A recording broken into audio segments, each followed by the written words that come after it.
Permisi mas. Isi mas, Sorry mas, permisi. Oke mas, Ya gimana? boleh wawancara nggak? Boleh gimana? aku mau nanya nih mas. Ya. Sebelumnya sama mas siapa dari prodi apa? Saya Hasan dari Prodi Teknik Elektro. Nama saya Ano. Aku Putra dari Elektro. Aku Abil dari Elektro juga. Sebelumnya aku mau tanya nih tentang terkait bagaimana sih kayak pendapat mas tentang orang-orang yang suka berkata kasar, terus bentak-bentak di Instagram, tapi itu malah banyak viewersnya. Nah, menurut mas tuh gimana tanggapannya sendiri? Apakah yang menonton beradab atau yang membuat kontennya yang nggak beradab? Menurutku ya itu aneh sih, maksudnya kayak suatu peristiwa yang aneh sih. Dan kalau aku sendiri kayak mikir tuh, kok bisa orang-orang tuh bisa berkata kasar di lingkup sosial gitu loh, di ruang umum gitu. Apa mereka tuh nggak mikirin perasaan yang dibentak-bentak gitu di depan banyak orang juga gitu kan. Ya itu sih pikiranku. Menurut mas itu joke rasis itu seberapa berbahaya sih? Tergantung sih mas, kalau di lingkungan internal mungkin aman-aman aja, tapi kalau sampai kedengar orang lain bisa bahaya sih kalau orangnya cukup sensitif dengan hal itu. Kalau menurut mas, jokes yang rasis itu bisa nggak merusak persatuan Indonesia?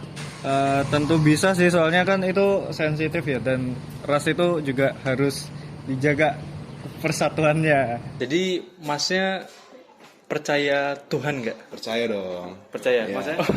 Tentu jelas percaya lah mas, gimana sih? Ini masnya kan kuliah nih. Iya. Mas itu seberapa sering mengandalkan Tuhan dalam tugas-tugas kuliah atau lain-lainnya gitu? Oh, sangat-sangat mengandalkan Tuhan. Apalagi pas lagi punya tugas gitu kan. Selalu ingat Allah gitu lah. Oke. Betul. Kalau saya? Kalau saya juga sangat mengandalkan Tuhan mas. Oke. Kalau misalnya udah lewat nih waktu azan, saya langsung sholat ke masjid mas. Itu kayak dunia tinggalkan dulu. Pernah nggak sih masnya ngelihat kayak ada orang-orang yang ngebeli barang-barang branded atau mewah gitu untuk kayak di flexing di sosmed? Nah, kalau gitu kan kayak gaya konsumtif gitu ya mas. Ya. Kalau menurut masnya itu kalau gitu tuh kayak gimana? Ya setiap orang punya hak sendiri ya untuk beli apa ya. Kalau emang orangnya ingin mengeluarkan duit mereka buat beli barang-barang seperti itu, ya itu emang udah uang mereka sih. Betul, oke. Kalau misal nih mas, masnya punya grup panitia kan? Nah itu terjadi cekcok gitu, ribut.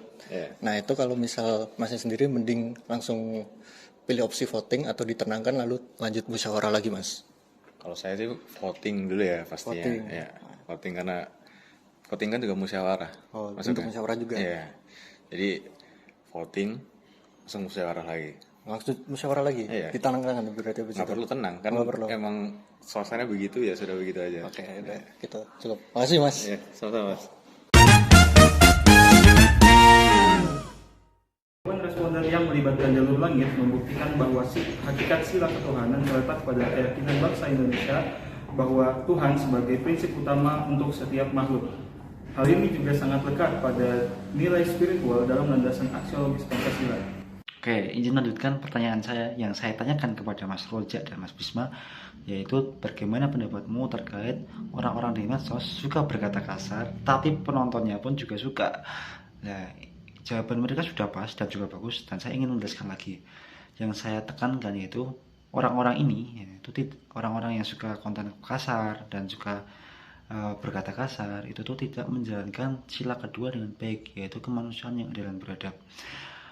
Dalam pendudukannya Pancasila, para pendiri bangsa itu menekankan bahwa warga negara Indonesia itu harus memiliki beradab, di mana tidak hanya dengan ketuhanan yang Maha Esa, tetapi juga beradab dengan manusia yang lain, seperti itu. Maka inti saya dari pertanyaan saya yaitu orang-orang ini tidak memperlakukan Pancasila dengan semestinya, tidak menjalankan sila negara, asas negara dengan baik, seperti itu.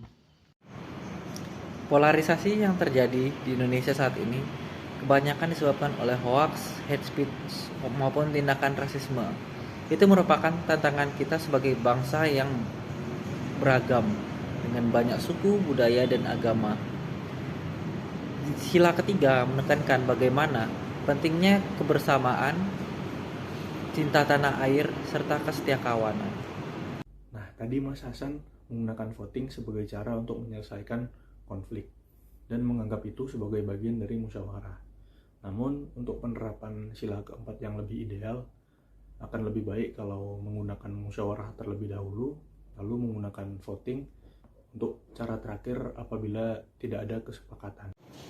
Oke, saya sedikit menjelaskan lebih lanjut. Sikap flexing di sosial media terhadap barang-barang branded itu merupakan sikap hedonisme dan konsumerisme, yang mana akibat dari kapitalisme yang merupakan ancaman untuk keadilan sosial.